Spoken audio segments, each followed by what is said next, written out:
নমস্কার বন্ধুরা। তুলসী গাছকে খুবই পবিত্র গাছ বলা হয়। এই গাছে সাক্ষাৎ লক্ষ্মী আর ভগবান বিষ্ণুর বাস থাকে। ভগবান বিষ্ণু তুলসী পত্রের বিনা কোনো ভোগ স্বীকার করে না। তুলসীকে বিষ্ণু প্রিয়াও বলা হয়। এর জন্য যে মনুষ্য তুলসীর পূজা করে সে কখনো দরিদ্র হয় না, আর তার কোনো দুর্গতিও হয় না। এই রকম মনুষ্য ঘোর পাপ করলেও নরকে যায় না। তুলসী গাছে মাত্র জল অর্পণ করলেই কী ফলের প্রাপ্তি হয়, আসুন জেনে নেই এই মহান কথার মাধ্যমে। একবার দেবী সত্যভামা ভগবান শ্রীকৃষ্ণকে জিজ্ঞেস করে, হে প্রভু, আপনি তো তিনলোকের স্বামী, তবু আপনি কেন তুলসীর পূজা করেন? আপনি নিত্য জল অর্পণ করেন কেন? আমি তুলসীকে জল অর্পণ করার মহত্ব জানতে চাই। তখন ভগবান শ্রীকৃষ্ণ বলেন, হে দেবী সত্যভামা, তুলসী সাক্ষাৎ দেবী লক্ষ্মীর রূপ। নিত্য তুলসীর পূজা করলে কোটি কোটি লাভ হয়। তুলসীকে জল অর্পণ করা মাত্রই লাখ পাপ নষ্ট হয়ে যায়। ভগবান শ্রীকৃষ্ণ বলেন, তুলসীকে জল চড়ানোর মহত্ব জানার আগে আমি তোমাকে একটি অতি প্রাচীন কথা শোনাচ্ছি, যাতে তুমি তোমার সব প্রশ্নের উত্তর পেয়ে যাবে। এর জন্য তুমি এই কথা মন দিয়ে শোনো। ভগবান শ্রীকৃষ্ণ বলেন, হে দেবী, যে মনুষ্য শুধু এই কথা শ্রবণ করে তার 100 বছর তুলসীকে জল অর্পণ করার ফল প্রাপ্তি হয়। সত্যভামা বলে, প্রভু, আমি এই কথা মন দিয়ে শুনব, আপনি বলুন। তখন ভগবান শ্রীকৃষ্ণ দেবী সত্যভামাকে তুলসীকে জল দেওয়ার মহত্ব শোনান। পূর্বকালের কথা, অবন্তিপুরীতে রাজেশ্বর নামের এক ব্রাহ্মণ থাকত। সে জন্ম থেকে ব্রাহ্মণ তো ছিল, কিন্তু কর্মেতে সে ভ্রষ্ট বুদ্ধির আর মিথ্যেবাদী ছিল। সব সময় খারাপ কাজেই মগ্ন থাকত।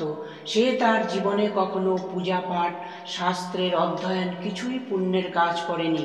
এইভাবে পাপী ব্রাহ্মণ তার জীবন পাপ কর্ম করে ব্যতীত করত। সে কখনো ভগবান বিষ্ণুর নামও নেয়নি। রাজেশ্বর ব্রাহ্মণ একবার এক নগরে চলে যায়, যেখানে নর্মদা নদী ছিল। সে নর্মদার পাশে এক আশ্রমে আশ্রয় নেয়। সেই আশ্রমে অনেক বিদ্বান ব্রাহ্মণরা পুরাণ পাঠ করত আর ভগবান বিষ্ণুর স্তুতিতে মগ্ন থাকত। সেই পাপী ব্রাহ্মণের বিদ্বানের সাথে থেকে হরি বিষ্ণুর নাম শোনার অবসর প্রাপ্ত হয়। একদিন নগরের লোকেরা গোমাতার পূজন করে ব্রাহ্মণদের ভোজন করায়। সেই পাপী ব্রাহ্মণও তাদের সঙ্গে প্রসাদ গ্রহণ করে। ব্রাহ্মণরা যেখানে থাকত সেই আশ্রমে এক তুলসী গাছ ছিল। রাজেশ্বর ব্রাহ্মণ কোনো বিচার না করে রোজ সকালবেলা তুলসী গাছে জল ঢালত। একদিন সে ঘুমিয়েছিল, তখন এক কালো রঙের সর্প এসে তাকে কামড়ায় আর তার ঘুমের মধ্যেই মৃত্যু হয়ে যায়। সকালবেলা অন্য ব্রাহ্মণরা তাকে বেহুশ অবস্থায় দেখে তারা তার মুখে তুলসীপত্র আর জল দেয়। তারপর তাকে যমলোকে নিয়ে যাওয়ার জন্য যমদূতরা প্রকট হয় আর তাকে নিয়ে যায়। রাস্তায় যাওয়ার সময় ব্রাহ্মণ বিলাপ করতে থাকে আর যমদূতকে বলে, আমাকে কোথায় নিয়ে যাচ্ছ? তখন যমদূত বলে, অরে দুষ্ট ব্রাহ্মণ, তুই জন্ম থেকে মৃত্যু পর্যন্ত অনেক পাপ করেছিস, আর তোর পাপের জন্যই তোকে সাপ কাটায় তোর মৃত্যু হয়েছে। এখন আমরা তোকে যমলোকে নিয়ে যাচ্ছি, যেখানে যমরাজ তোর পাপকর্মের লেখাজোখা দেখবে আর নিশ্চিত তোকে নরকেই স্থান দেবে। এই কথা শুনে সে বিলাপ করতে থাকে আর যমদূতের কাছে ক্ষমা চায়। যমদূতরা তাকে মারতে মারতে নিয়ে যায় চিত্রগুপ্তের কাছে। চিত্রগুপ্ত সেই ব্রাহ্মণের জন্ম থেকে মৃত্যু পর্যন্ত সব লেখাজোখা বের করে। তখন যমরাজ বলে, এই ব্রাহ্মণ তো জীবনে শুধু পাপ কর্মই করেছে, কোনো পুণ্যের কাজ করেনি। এত মহাপাপী, তাকে নরকে নিয়ে যাও আর কুম্ভীপাক নরকে ফেলে দাও। যমরাজের আদেশ পালন করে যমদূতরা তাকে খুব মারে আর তার মস্তক ফেটে যায়। তারপর যমদূতরা তাকে গরম তেলের মধ্যে ফেলে দেয়।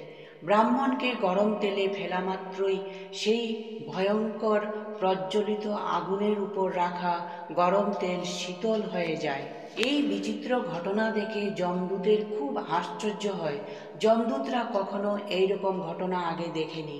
তারা যখন পাপীদের গরম তেলে ফেলে তখন তো পাপীরা ছটফট করতে থাকে, কিন্তু এই পাপী ব্রাহ্মণকে ফেলা মাত্রই তেলই শীতল হয়ে যায়।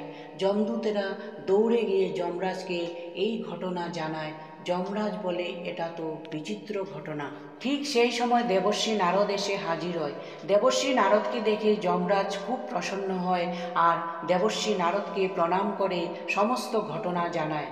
শুনে দেবর্ষি নারদ বলে, হে ধর্মরাজ, আপনি যে পাপী ব্রাহ্মণকে কুম্ভীপাক নরকে পাঠিয়েছেন সে নরকে পাঠানোর যোগ্য না, কারণ এই ব্রাহ্মণ অজান্তে এমন কর্ম করেছে তার পুণ্য ভারী হয়ে গেছে। যে মনুষ্য পুণ্যকর্ম করা মানুষের সাথে থাকে সেও পুণ্যের ভাগী হয়ে যায়। আর সেই ব্রাহ্মণ তো বিষ্ণুভক্ত ব্রাহ্মণদের সাথে 1 মাস ছিল, আর আশ্রমে থাকা অবস্থায় সে রোজ তুলসীকে জল অর্পণ করত। এই ব্রাহ্মণ এখন বিষ্ণুলোকে যাবার অধিকারী হয়ে গেছে। ব্রাহ্মণ অজান্তে এত পুণ্যকর্ম প্রাপ্ত করেছে যা মনুষ্য জন্ম জন্মান্তরে প্রাপ্ত করতে পারে না। এর জন্য এই ব্রাহ্মণকে শুধু একবার নরকের দর্শন করিয়ে দাও। যমদূতের লোকেরা ব্রাহ্মণকে সম্পূর্ণ যমলোক দর্শন করায় আর পরে তাকে যক্ষলোকে পাঠিয়ে দেয়। ভগবান শ্রীকৃষ্ণ সত্যভামাকে বলে, হে দেবী সত্যভামা, বনস্পতিতে তুলসী আমার অতি প্রিয়। মাসে কার্তিক মাস, তিথি একাদশী, আর ক্ষেত্রতে দ্বারিকা অতি প্রিয়। এর জন্য যে মনুষ্য নিত্য তুলসীকে জল অর্পণ করে তাকে আমি সমস্ত সুখ প্রদান করি, আর সে আমার সবচেয়ে প্রিয়, আর সে কখনো নরকেও যায় না। যে ঘরে তুলসী সবসময় সবুজ এবং ঘন থাকে সেই ঘরে সর্বদা সুখ সমৃদ্ধি থাকে, আর দেবী লক্ষ্মী অত্যন্ত প্রসন্ন থাকেন।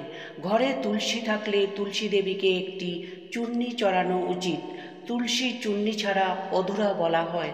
তুলসী শুধু একটি গাছ না, তাকে দেবী বলা হয়, আর বিষ্ণুপত্নীও। তুলসীকে চূর্ণি পরিয়ে রাখলে পতিপত্নীর মধ্যে প্রেম আর বিশ্বাস বাড়ে, আর মহিলাদের সৌভাগ্যের বৃদ্ধি হয়।